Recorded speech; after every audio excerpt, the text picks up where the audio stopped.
Hello guys, students के demand पर मैं कंपटीशन लेवल का जैसे एसएससी, रेलवे, बैंकिंग और अदर एग्ज़ाम के लिए मैथमेटिक्स पर कुछ वीडियो को बनाकर यूट्यूब पर अपलोड करेंगे।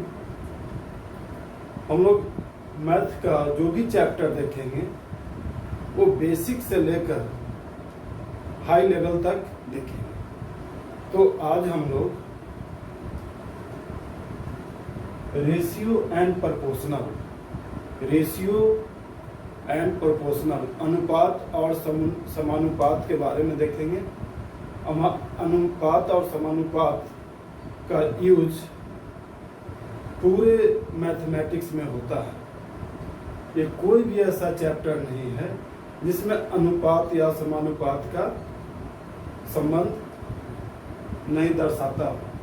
जैसे कुछ एग्जाम्पल मैं लिखा हूँ, उसको देखिए, फिर मैं सभी पर कुछ एग्जाम्पल दूंगा। जैसे रेशियो एंड प्रोपोर्शनल कौन कौन सा चैप्टर में यूज होगा उसको हम लोग सबसे फर्स्ट में देखेंगे। फर्स्ट में लिखा हुआ है प्रतिशत। प्रतिशत में रेशियो एंड प्रोपोर्शनल का यूज होता है।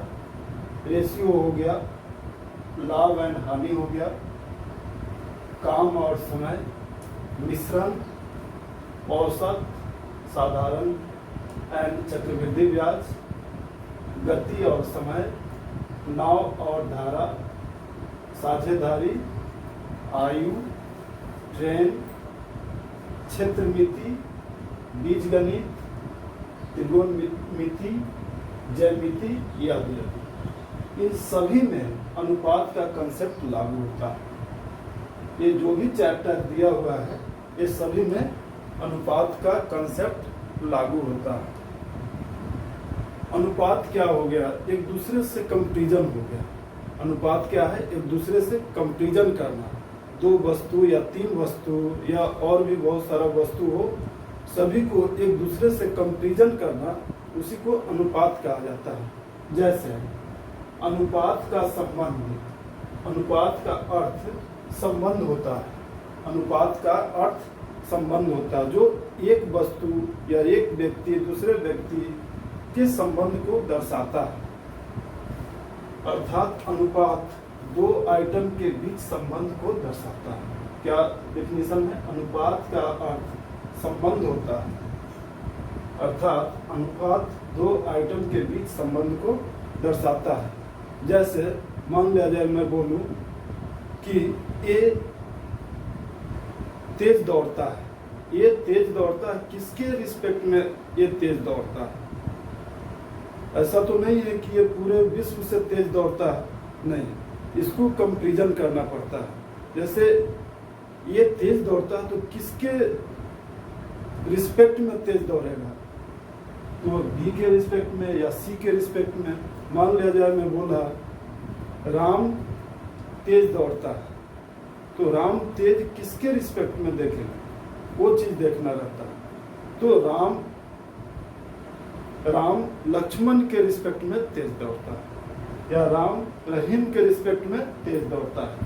तो इस तरह से एक दूसरे के बीच संबंध को ये दर्शाता है।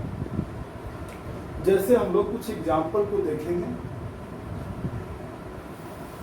किसी धन को ए और बी में, किसी धन को ए और बी में 4:5 में बांटा गया है। किसी धन को ए और बी में 4:5 के अनुपात में बांटा गया है। यहाँ पर क्या किस चीज को दर्शाता है? यह कथन धन के बंटवारे को दर्शाता है। यह कथन धन के बंटवारे को दर्शाता है। फिर सेकेंड एग्जाम्पल देखेंगे। फर्स्ट एग्जाम्पल हो गया, यानी धन को ए को 4 के अनुपात में देंगे और बी को 5 के अनुपात में देंगे। उसी तरह से सेकेंड एग्जाम्पल है, एक पिता और पुत्र का आयु का अनुपात 5:2 है। यानी कि यहाँ पर किसको दर्शाता है? आयु को दर्शाता है। यह कथन आयु के संबंध को दर्शाता है। सेकंड भी हो गया। थर्ड हम लोग देखते हैं, एक आयत की लंबाई और चौड़ाई का अनुपात 5:4 है। तो यह कथन किसको दर्शाता है? आयत की माप के संबंध में। यह कथन आयत की माप के संबंध को दर्शाता है। नेक्स्ट एग्जांपल देखते हैं। दो ट्रेन की गति का अनुपात 7:5 है। यानी कि ये ट्रेन की गति को, यह कथन गति के संबंध में, यह गति के संबंध को दर्शाता है।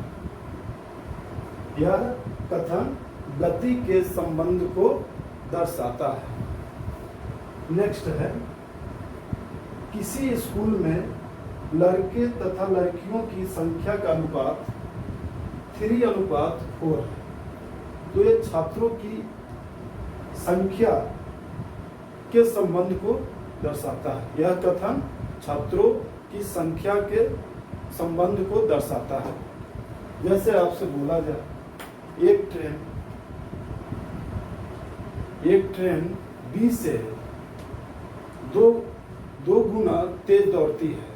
तो यहाँ से हम लोग इसका रेशियो निकालेंगे, अनुपात निकाल करके फिर हम लोग इसका वैल्यू को निकालेंगे। हम लोग स्टेप बाय स्टेप मैथमेटिक्स को सीखेंगे। इसको नोट करते रहे। हम लोग मैथमेटिक्स को बेसिक से, जीरो से चलेंगे।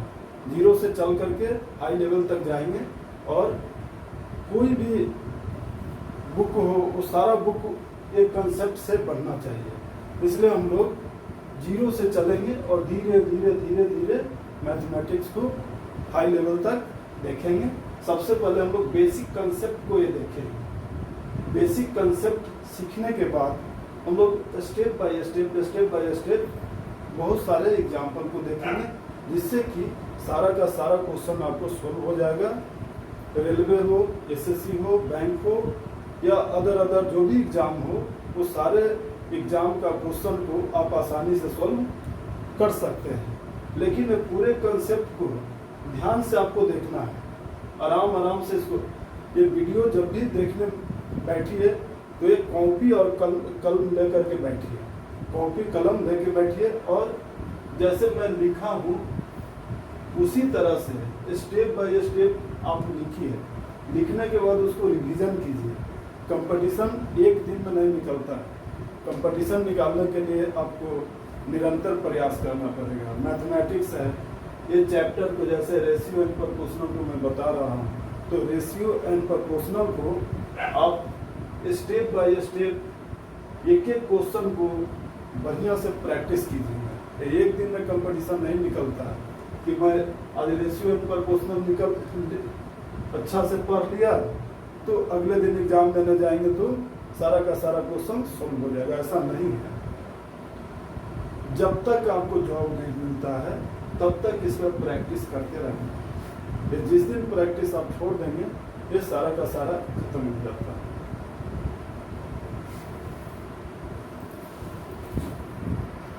नेक्स्ट पॉइंट को हम लोग देखते हैं, अनुपात के चिन्ह। अनुपात के चिन्ह कैसा होता है? इस तरह का। अनुपात का चिन्ह कुछ इस तरह का होता है। अनुपात का अर्थ भाग होता है। अनुपात का अर्थ भाग होता है। जैसे एग्जाम्पल में हम लोग देखते हैं 5:4, 5:4, यानी कि 5/4 हो। 5/4, इसको डिवाइड करेंगे तो वैल्यू इतना आएगा। उसी तरह से x डिवाइडेड बाई y अनुपात 3/4 है। तो इसको हम लोग ऐसे क्रॉस मल्टीप्लाई करेंगे। उसके बाद x/y अगर देखते हैं तो 3:4 होगा। या तो x ऊपर है, 3 भी ऊपर है, y नीचे, 4 नीचे, यानी x इक्वल टू कितना होगा? 3, y इक्वल टू 4, यानी x/y इक्वल टू 3/4 होगा। अब नेक्स्ट नियम को हम लोग देखते हैं। अनुपात के दोनों पदों को किसी समान अंक से गुना करने पर अनुपात के मान में कोई परिवर्तन नहीं होता है। इसे अनुपात का नियम भी कहा जाता है। यदि अनुपात के दोनों पद को अगर हम लोग समान अंक से गुना कर दें तो अनुपात में कोई भी चेंजिंग नहीं होता है, कोई परिवर्तन नहीं होता है। जैसे 2:3, इसमें हम लोग 2 से गुना किए हैं, तो इसको हम लोग क्या किया, 2 × 2 4 और 3 × 2 6 हो गया, यानी a इसके बराबर है। उसी तरह से हम लोग 5:9 = 15:27, यानी कि ये कितना से गुना किया गया है, 3 से गुना किया गया है। 5 को 3 से करेंगे और 15, 9 को भी 3 से करेंगे 27, यानी दोनों पदों को लिखेंगे हम लोग, दोनों पदों को 3 से गुना किया गया है,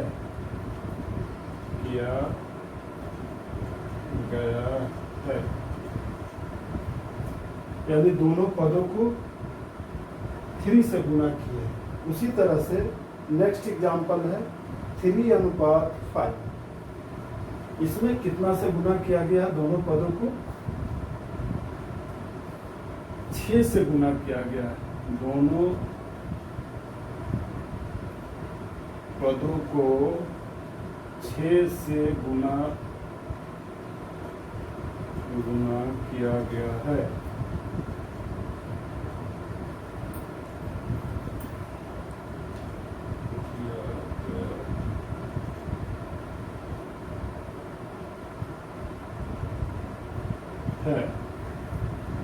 यानी कि 3:5 = 18:30, ये दोनों इक्वल होगा। 2:3 = 4:6 होगा। उसी तरह से 5:9 = 15:27 होगा। 3:5 = 18:30 होगा।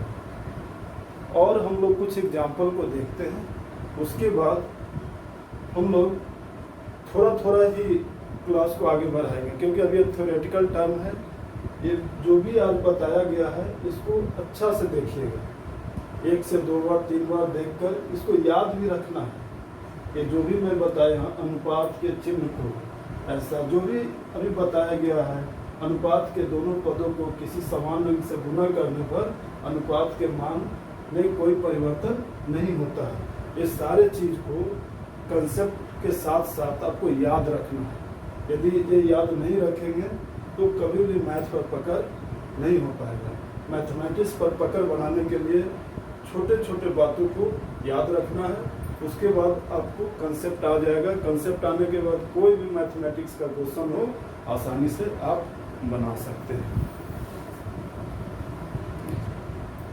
नेक्स्ट पॉइंट को हम लोग देखते हैं। अनुपात बराबर होता है किसका, परसेंटेज का। अनुपात बराबर होता है परसेंटेज का, परसेंटेज बराबर होता है भिन्न का, और भिन्न बराबर होता है गुना का। ये जो भी टर्म है एक दूसरे के बराबर होता है। हम लोग एग्जाम्पल में देखेंगे, जैसे 4:5, 4:5 को हम लोग क्या बोलेंगे, 80%। इसको क्या बोलेंगे, 80%। 80% को हम लोग 4/5 बोलेंगे, बराबर 4/5 गुना भी बोल सकते हैं। तो ये टर्म को आपको याद रखना है, बहुत एक इम्पोर्टेंट टर्म है। इसका हम लोग शॉर्ट तरीका ट्रिक में बताऊंगा, जो आसानी से आप जल्दी सोल्व कर सकते हैं। और नेक्स्ट पॉइंट है, दो बराबर राशियों के बीच हमेशा 1:1 का होता है। जैसे एग्जाम्पल में दिया, किसी धन को ए और बी के बीच में बराबर बराबर बांटना, बराबर बराबर बांटा गया हो तो ए और बी के प्राप्त धन का अनुपात 1:1 होगा। जैसे मान लिया जाए 2000 रुपया है, 2000 रुपया को ए और बी के बीच बांटना है, 1 बराबर बराबर बांटना है। बराबर राशियों के बीच हमेशा 1:1 का होता है, यानी कि 2000 रुपये को ए और बी में बराबर बराबर बांटना है, यानी 1000 ए को मिलेगा और 1000 बी को मिलेगा, यानी 1000 दोनों को अगर डिवाइड करते हैं तो 1/1 होगा, यानी कि 1:1 में ये राशि आएगा।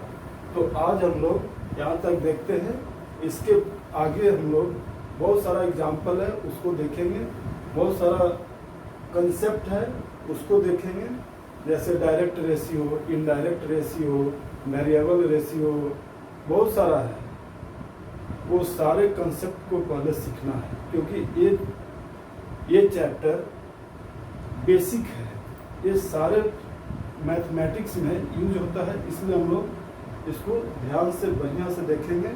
उसके बाद आपको मैथ का क्वेश्चन सॉल्व करने में किसी तरह का कोई प्रॉब्लम नहीं होगा।